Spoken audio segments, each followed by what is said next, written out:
Hello students, आज हम बात करने वाले हैं कूलम्ब्स लॉ के बारे में। प्रीवियस लेक्चर में ही मैंने बताया था कूलम्ब्स लॉ के बारे में, लेकिन इसमें कैरेक्टरिस्टिक प्रॉपर्टीज के बारे में बात करेंगे। ठीक है, तो पहली क्या है देखते हैं। It is a central force that is always acting along the line joining the two charges. ये बोल रहा है कि हमारे पास कोई दोनों दो चार्जेस हैं, Q1 Q2,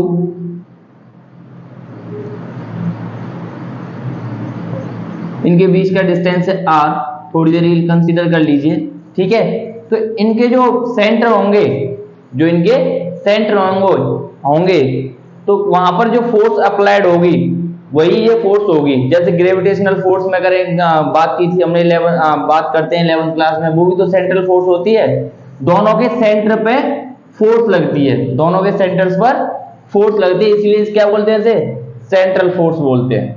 दूसरा क्या है, it is a conservative force that is work done by or against electrostatic work path independent on and only depends upon the initial and final position। देखो यहां पर हमने एक फिगर बनाया है। ठीक है, फिगर बनाया मैंने, तीन पार्ट दिखाए इसमें, फर्स्ट सेकंड थर्ड। इसमें क्या है कि जो इलेक्ट्रोस्टैटिक वर्क होगा, मान लो बी से ए की तरफ आ रहे हैं, बी से ए की तरफ आ रहे हैं, तो ये तीनों पाथ से वर्क होगा, वो तीनों के बाद पाथ से वर्क कैसा होगा, बराबर। क्यों? क्योंकि ये केवल इनिशियल और फाइनल पोजीशन पर डिपेंड करता है, ना कि किस पर, पाथ पर। ठीक है, अब अगली प्रॉपर्टी क्या बोलती है, Coulomb's law obeys Newton's third law of motion because force between charge particles is action reaction pair of each other. इसमें क्या है कि ये बोल रहा है कूलम्ब्स लॉ है वो किसको फॉलो करता है, न्यूटन्स थर्ड लॉ को। ठीक है, न्यूटन्स थर्ड लॉ को कैसे फॉलो करता है, एक्शन रिएक्शन हमने पढ़ा होगा 11th क्लास में।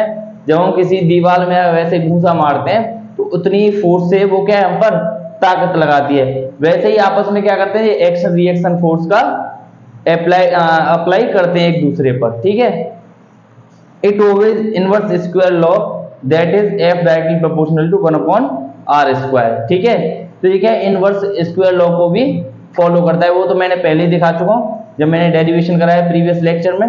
ठीक है, तो अगले टॉपिक की बात करते हैं। अब देखिए coulomb limitations of Coulomb's law.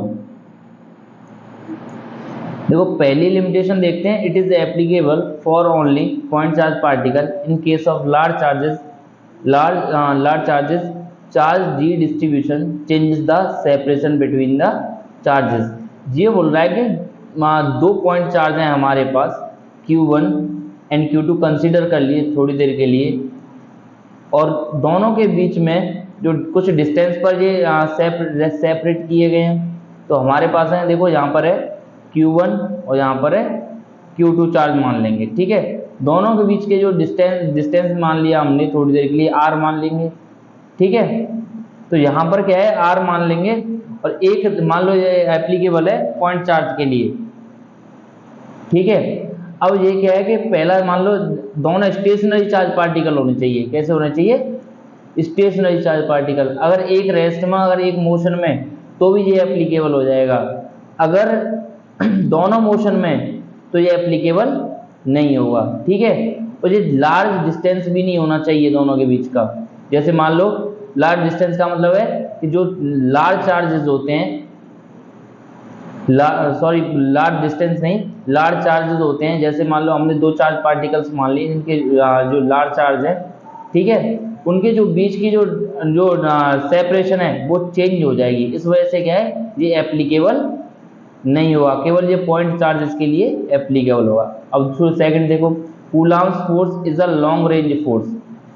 तो इसमें क्या है कि ये लॉन्ग रेंज फोर्स है। अगर हम 10⁻⁻14 मीटर से कम आते हैं तो एक नई फोर्स अराइज होती है जिसका नाम है युकावा फोर्स या न्यूक्लियर फोर्स बोलते हैं। ठीक है, ये लॉन्ग रेंज फोर्स मानी जाती है। अगर इससे नीचे आए 10⁻14 मीटर से नीचे आएंगे तो एक नई फोर्स अराइज होगी। और ये क्वेश्चन है difference between gravitational force and electrostatic force. ठीक है, अब देखिए gravitational force is always attractive and path independent while electrostatic force is attractive as well as repulsive and path dependent। अब इसमें क्या है कि जैसे मान लीजिए हमारे पास दो मासेस हैं m1 एंड m2, दोनों के बीच में कैसी फोर्स लगती है हमेशा, अट्रैक्टिव। ठीक है, हमने प्रीवियस ईयर में पढ़ा होगा उसके बारे में, ग्रेविटेशन फोर्स के बारे में। अब देखो इलेक्ट्रोस्टैटिक फोर्स को देखो, इलेक्ट्रोस्टैटिक फोर्स क्या है, वो अट्रैक्टिव भी होती है और रिपल्सिव भी होती है। जैसे हमने लाइक चार्जेस को बताया था, वो रिपेल करते हैं, अनलाइक चार्जेस को अट्रैक्ट करते हैं। और ये पाथ डिपेंडेंट होती है। ये कैसी होती है, पाथ डिपेंडेंट। मैंने एक पढ़ाया था तुम्हें, देखो अट्रैक्टिव और as well repulsive and path dependent. ठीक है, पाथ डिपेंडेंट में तुमने F equal to K Q1 Q2 upon R² पढ़ाया था। उसमें K की वैल्यू दे रखी थी तुम्हें, K equal to 1/4 pi epsilon naught. ठीक है, वो किस पर डिपेंड करती थी, नेचर ऑफ मीडियम पर। ठीक है, तो नेचर ऑफ मीडियम पर वो डिपेंड करती है। अगर K की वैल्यू चेंज होगी तो मीडियम भी चेंज होगा। हमने पहले उसको बारे में पढ़ाया वैक्यूम के बारे में, Q equal to 1/4 pi epsilon naught, जो एप्सिलॉन नॉट की वैल्यू रहती है 8.85 × 10⁻⁻12 रहती है। ठीक है, तो ये क्या है, पाथ डिपेंडेंट भी है। तो इन सारी चीज़ों को नोट कर लीजिए और आगे बात करते हैं अगले टॉपिक के बारे में।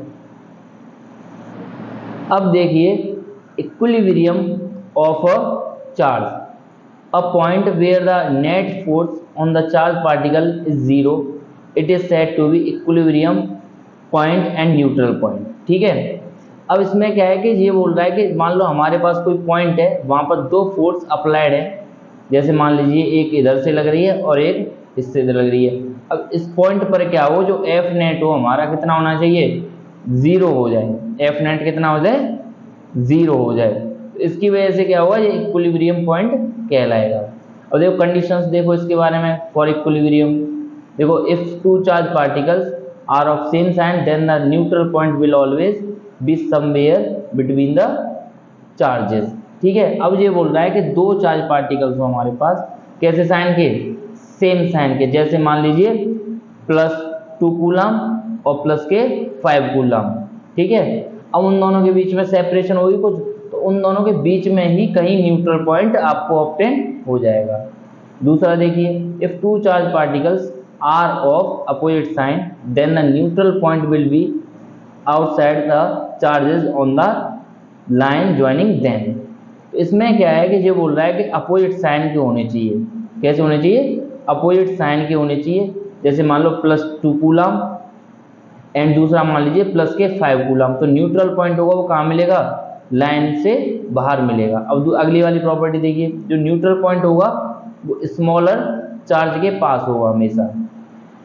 जो अगला पॉइंट ये क्या बोल रहा है, जो न्यूट्रल पॉइंट होगा वो स्मॉलर चार्ज के पास होगा। अब देखो अगला वाला property, if charges are of equal and opposite nature then neutral point will not be obtain.